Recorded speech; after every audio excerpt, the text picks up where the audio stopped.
Aloe vera में कंघा लगाते ही हो गया कमाल। Hello friends, welcome back to my channel. तो आप लोग कैसे हैं? आशा करती हूँ आप लोग बहुत अच्छे होंगे। तो आज की टिप्स आप लोगों के लिए बहुत ही खास है। तो चलिए फिर देर ना करते हुए हम आप लोगों के साथ में शेयर करते हैं। सबसे पहली टिप्स हमारी है, जैसे कि एलोवेरा में हम कंघा क्यों लगाएंगे, वो भी आप लोग एंड तक ज़रूर देखना। अगर वीडियो पे पहली बार आए हैं तो चैनल को सब्सक्राइब करना और वीडियो को लाइक करना और ज़्यादा से ज़्यादा शेयर करना।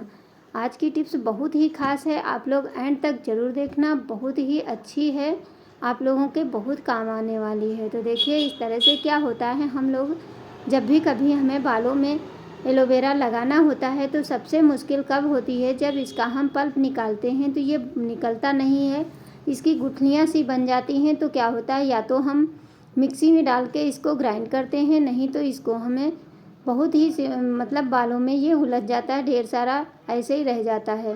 तो इसके लिए आज हम बहुत ही यूज़फुल टिप्स लेकर के आए हैं। देखिए इस तरह से सबसे पहले तो एलोवेरा का साइड में कट कर दीजिए और बीच का जो है ऊपर एक तरफ का हमें ये जो हमारा है इसको हम निकाल देंगे छिलके को। उसके बाद में आप देखेंगे बहुत जल्दी से निकल जाता है। तो देखिए चाकू से अगर निकालते हैं तो ये इसके टुकड़े टुकड़े कट जाते हैं। तो क्या करिए, कंघा ले लीजिए, चाहे मोटे तरफ से करिए चाहे पतले तरफ से, एकदम ये बिल्कुल पल्प जैसे निकलेगा। जिस तरह से हमारा एलोवेरा जेल होता है बिल्कुल वैसे ही निकलेगा। इस तरह से देख सकते हैं। और अगर मोटे तरफ से आपको नहीं बन रहा है तो आप पतली वाली कंघी ले लीजिए, उससे भी हो जाएगा। लेकिन कंघे से जितना अच्छे से हो जाता है और बिल्कुल भी इसमें जो रह जाता है गूदा बिल्कुल नहीं रह जाएगा। देखिए बिल्कुल छिलका अलग हो जाएगा और आपका सारा का सारा पल्प निकल जाएगा। तो देखिए इस तरह से आपका बिल्कुल जैसे एलोवेरा जेल होता है आप मार्केट से लेके आते हैं, बिल्कुल वैसा ही जेल निकल के तैयार हो जाएगा, क्योंकि इसमें बिल्कुल भी गुठलियाँ नहीं रहेंगी। फिर आप कहीं भी अपने बालों में लगाना है तो आप बालों में भी लगा सकते हैं और इससे बहुत जल्दी से निकल जाता है। आपको बिल्कुल अब जब निकालेंगे तो आप खुद ही देखेंगे कि 1 मिनट भी नहीं लगता और सारा का सारा जितना हमें छीलने में समय लगता है बस उतना ही लगता है और छिलका आपका अलग हो जाएगा, पल्प सारा अलग हो जाएगा। तो देखिए इस तरह से चलिए इसे हम कटोरी में ट्रांसफ़र कर लेते हैं। तो देखिए सिर्फ हमने एक पत्ती का निकाला है और ये हमारी पूरी कटोरी भर गई है। जो बचा हुआ है इसको भी हम निकाल लेंगे। वैसे निकालते हैं तो एक पत्ती में हमारे बालों में नहीं हो पाता है और इस तरह से निकालेंगे तो एक पत्ती में आपका ढेर सारा निकल जाता है। तो आप 2 बार इसको लगा सकते हैं और इसको निकाल करके आप रख लीजिए, क्योंकि बालों में एलोवेरा बहुत ही फ़ायदेमंद होता है और ताज़ा एलोवेरा का जेल होता है। इसको आप ठंडियों में निकाल के रख लीजिए। देख सकते हैं छिलका बिल्कुल अलग हो गया और ये पल्प बनके तैयार हो गया है। फिर इसको ठंडियों में आप अपने हाथ पैर चेहरे सब कहीं लगा सकते हैं। अगर अच्छी लगे तो प्लीज़ एक लाइक ज़रूर कर देना। अब इसको आप स्टोर करके भी रख सकते हैं। तो देखिए कितना ढेर सारा निकला है। इसी तरह से आप भी निकाल सकते हैं, नहीं तो हमें मिक्सर की आवश्यकता पड़ती है और इस तरह से आप बहुत ही आसानी से इसे निकाल सकते हैं। तो है ना कमाल की टिप्स कि कंघी से हम एलोवेरा का जेल अपने आप बहुत सारा निकाल सकते हैं। बढ़ते हैं अपनी अगली टिप्स, जो कि हमारे दिवाली स्पेशल है और बहुत ही कबाड़ से जुगाड़। देखिए कितने सुंदर फ्लावर बनके तैयार हुए हैं। इनको हमने कैसे बनाया है, जैसे कि कपड़े वाले जो हम कपड़े लेकर के आते हैं उसमें जो ये हल्की मोटी फार्म होती है आप उस फार्म को ले लीजिए। अब इसके छोटे छोटे टुकड़े इस तरह से हमें कट कर लेना है। बहुत ज़्यादा नहीं, सिर्फ 1.5 इंच का होना चाहिए।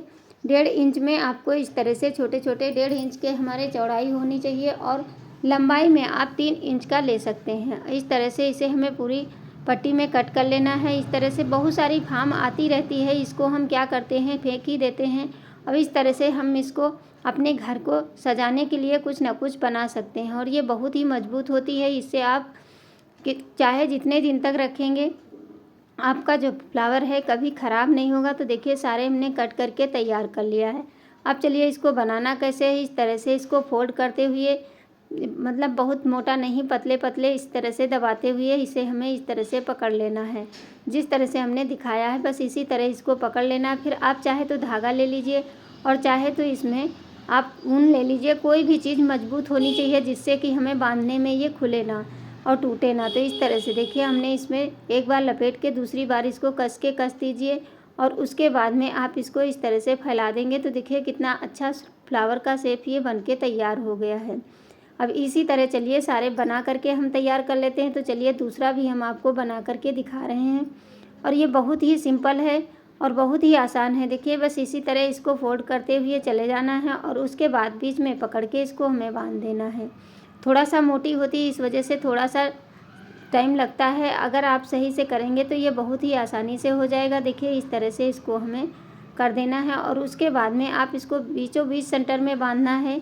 अब चाहे तो इस तरह का जो धागा होता है मजबूत, इससे आप बांध दीजिए। देखिए और इस तरह से हमने ढेर सारे बना करके तैयार कर लेना। आप जितनी बड़ी लड़ी बनाना चाहते हैं उस हिसाब से, जितनी आपके पास फार्म है उस तरह से आप ढेर सारे बना कर तैयार कर सकते हैं। तो देखिए सारे हमने बना लिया। ये छोटा टुकड़ा बचा था, मैंने सोचा देखें इसका भी बन जाएगा तो छोटे टुकड़े का आपका फ्लावर नहीं बनेगा, साइड में इसको सिलना पड़ेगा। तो इस वजह से इसको हटा दीजिए। जितने बने हैं चलिए इनको अब हम क्या करते हैं, हर घर में बच्चों के पास इस तरह के कलर होते हैं, तो आप रेड कलर ले लीजिए और इसके साइड साइड में सिर्फ किनारे में लगाना है, पूरे पे नहीं लगाना है। और ये जब साइड में लग जाएगा तो ये बहुत ही सुंदर एक फ्लावर बनके तैयार होता है। और देखिए मैंने आपको पहले दिखाया है, इस तरह से आप बना करके तैयार कर सकते हैं। तो देखिए इस तरह से, जिस तरह से हम बना रहे हैं आप इसी तरह से बना सकते हैं। तो है ना कमाल की, मतलब कोई भी चीज़ नहीं लगी, हमारे बाहर से लेना भी नहीं पड़ा और घर में ही रखी चीज़ों से हमने एक सुंदर सी लड़ी बना करके तैयार कर दिया बेस्ट चीज़ों से। और इसमें से आपको दोनों में से कौन सी टिप्स आप लोगों को सबसे ज़्यादा अच्छी लगी है? तो देखिए 4 हमने बना लिए हैं रेड कलर के और 4 हम बनाएंगे इसको ब्लू कलर से। ब्लू हो या आप मिक्स करके कई सारे कलर के बना सकते हैं, जिससे कि ये अब और भी सुंदर लगने लगे। तो देखिए सारे बना लिए। अब इस तरह के ये जो शीशे होते हैं छोटे छोटे, इसके गोल होते हैं, तो गोल थोड़ा कम अच्छे लग रहे थे इसलिए हमारे पास ये लंबे वाले पड़े थे। तो इसको हम क्या करेंगे, फेविकोल ले लीजिए और इस तरह से इसके ऊपर थोड़ा थोड़ा लगा दीजिए शीशे के ऊपर और फिर इसको चिपकाते हुए चले जाइए। अब ये बहुत ही सुंदर बनके जब ये रात में लाइट में हम लगाएंगे तो ये बहुत ही अच्छे से, ये बहुत सुंदर लगेगा। तो देखिए सारे बनके हमारे रेडी हो चुके हैं। अब चलिए इसको हमें करना क्या है। ये जो छोटे छोटे हमने मोती बना के तैयार किए थे, आप चाहें तो इसमें ढेर सारे मोती भी डाल सकते हैं। बस क्या करना है, इस तरह से सुई में धागा डाल लीजिए और इसको इस तरह से फंसाते हुए चले जाना है। बाकी इसमें कुछ नहीं करना है। देखिए इसीलिए मैंने थोड़ा सा वीडियो फास्ट कर दिया है, सिलना तो सभी को आता है। इस तरह से इसको एक एक करके अलग अलग कलर से हम कर लेंगे। बस इतना ध्यान रहे कि ये जो पेंट लगाए हैं ये सूख जानी चाहिए, नहीं तो ये हाथों में लग जाएगी। मेरी जो ब्लू वाली थी थोड़ा सा नहीं सूखी थी। ऊपर में एक मोती डाल करके और इसको लटकाने के लिए आप थोड़ी सी बड़ी जो हमारा धागा है उसको कट कर लीजिए, फिर एक इसमें सरका फुंदी लगा देंगे और जिससे कि इसको लटकाने में हमें आसानी हो। अब ये जैसे हम कहीं भी लगाएंगे और इसके ऊपर फिर से लाइट जलेगी तो ये बहुत ही सुंदर लगता है। तो देखिए कितना अच्छे से ये बनके इस तरह से आप इसको एक गांठ लगा दीजिए, उसके बाद में इस तरह से सरका पुंदी कर दीजिए, जिससे कि खींच करके आप कहीं भी इसको बांध सकते हैं। तो चलिए इसको हम अपने ड्राइंग रूम में इस तरह से टांग देंगे, कहीं भी कील लगी हो। और देखिए ये कितना अच्छा लग रहा है, आप देख सकते हैं, है ना। कोई पैसा ना खर्च हुआ ना कुछ, और घर में रखी चीज़ों से हमने बना करके तैयार कर दिया। तो इस दिवाली आपके पास अगर फार्म पड़ी है तो इस तरह से छोटे छोटे फ्लावर बना करके आप अपने घर को डेकोरेट कर सकते हैं। उम्मीद करती हूँ आज की टिप्स आप लोगों को ज़रूर पसंद आई होगी। Thanks for watching. लाइक करना, शेयर करना, कमेंट करके